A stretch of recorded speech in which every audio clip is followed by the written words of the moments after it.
Corey, for people who don't know you, do you want to just give them a little bit of background information about yourself and your fighting life, your fighting career to date?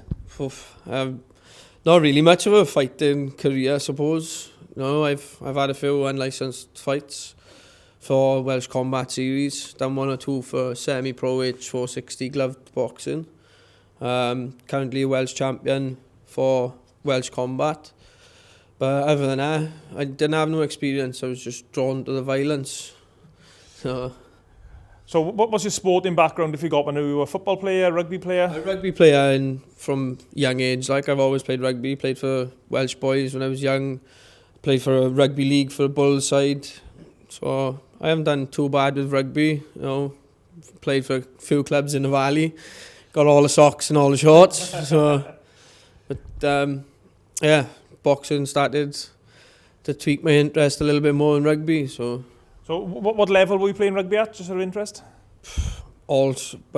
Various, to be honest with you. It was Division 1, Division 2. I'm currently now playing Division 3 just as and when, because I never got time to train or nothing, to be honest. And summertime now, I play for the Bulls and rugby league, Okay, so why did you make the transition from playing rugby at a good level to various forms of fighting? It's just something about the violent side of things. Like, do you know what I mean? You can't throw punches in rugby. Do you know what I mean? I've had too many cards doing that in games. So, you know, I've always sort of been a bit of a fighter, but in the wrong sense. Like, do you know what I mean? So why not put it to good use now and make something of it? You know? When you decided to get involved in combat sports, who did you first approach about fighting? I mean, there's lots of different promotional companies out there at the moment and various levels. To be honest with you, Sharon, down through Adrian Sharon, I started training up in Dan Chapman's old gym, which Damien Thomas used to run for a fight that I was having for Welsh Combat. Like I said, I hadn't boxed. I trained as a boxer as a kid for a little while up in Cairo Dragons. I done a few sessions up there and then sort of lost the love, fell out of touch with it then. Not so much lost the love for it, but fell out of touch with it. Started the rugby and then seeing the boys, watching the BKB and BKB become as big as what it is now, that was just a bit of me. I thought, I can do this, I'll fit them well, yeah. So just describe to me and describe to people watching the interview your first experience in a boxing ring in an actual contest. It was my first ever fight for the Welsh Combat, for the boy Carlin Robbins. I was quite shocked, to be honest. I thought it was going to go a lot further, but it lasted 30 seconds, if that, and knocked him out in the first round stoppage. And then from the buzz from everyone there watching as well, it's just like, I can get used to this. You know what I mean? This is definitely me. And it's just gone from there, to be honest. I've been in camp ever since. I haven't really took the foot off the gas. You know, Christmas time came, I had 2 weeks, maybe 3 tops, and then I was straight back at it again, following my defeat in my first debut. What's it like in your experience? Because everyone's different. When you were getting in the boxing ring, getting ready to fight, what were you feeling? Were you feeling nerves? Were you feeling excitement? Were you feeling, wish you hadn't got yourself into this position, or you just couldn't wait? I mean, what was your experience? No, to be honest, I think that's why Sharon calls me Cool Corey, because to be honest, I was cool, calm, and collected until I actually got punched in the face, and then it was like, right, now it's time, I got to start throwing something now, do you know what I mean? But in all fairness, I don't really get much nerves, because it's like I said, I've been round it all my life anyway, and it's like second nature to me now. So I'm used to it, It's just, don't get me wrong, I do get the jitters on the way in, but other than that, but it's nothing. I tune everyone out normally, and that's it. Do you know what I mean? So, can you just bring us up to date now? What are you doing in your fighting career now, and where can we watch you fight next? I'm fighting on March, so 26th of March now for the BKB up in London O2. Basically, still in camp again, feeling good. Getting training with old Tony boy as well. So, when he gets his ass in gear, do you know what I mean? But yeah, it's great. I'm looking forward to it again now. How did you make the transition from the various other organisations to BKB, which is probably considered the biggest bare knuckle boxing company in Britain at the moment? Like I said, I fell in love with it with the 4-ounce gloves, to be honest with you, and then I thought, you know what, this BKB, I can give that a go. Like that's a bit of me as well. Did you reach out to the promoters at BKB, or did Adrian do it on your behalf? Adrian Shannon, you know, fairness, like I said, I am going to do nothing in fairness, from sparring to training sessions to diet plans. He helps me with it all, you know, fairness. Like I said, I can't fault him. He takes his own time out, his own family life.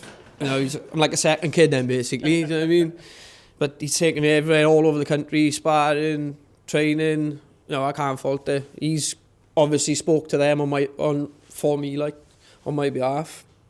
And it's gone from there, but he's just taking the reins, and to be honest, I'm happy with where he's leading them, to be honest. So I'll just follow where he goes. But so describe for us your BKB debut and your BKB experience. Just describe the whole event.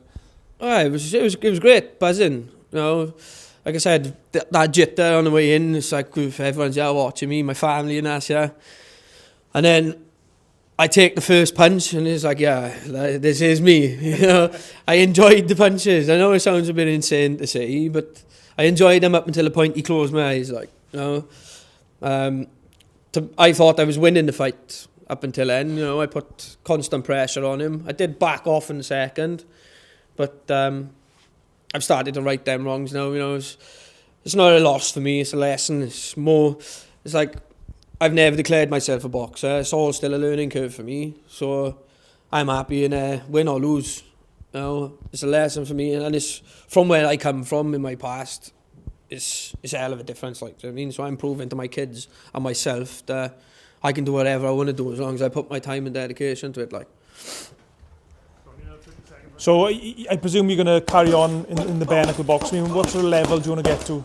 What's your aims and your ambitions? Obviously, it'd be nice to have a title, wouldn't it? But like I know I'm a way off at a minute. I've got a few fights to go before. Hopefully, I'll be up and take Tony's titles when he vacates the belts for me and drops a couple of pounds. But yeah, everyone's aspirations is to go for a belt, innit? Do you know what I mean? I've got one. It'd be nice to have a shelf in the house with a couple of them on, but I'm not in a rush for anything, like, do you know what I mean? Like, I'll bide my time, like. Who are the contemporaries, the guys around your weight at BKB who you might be targeting in the future down the line?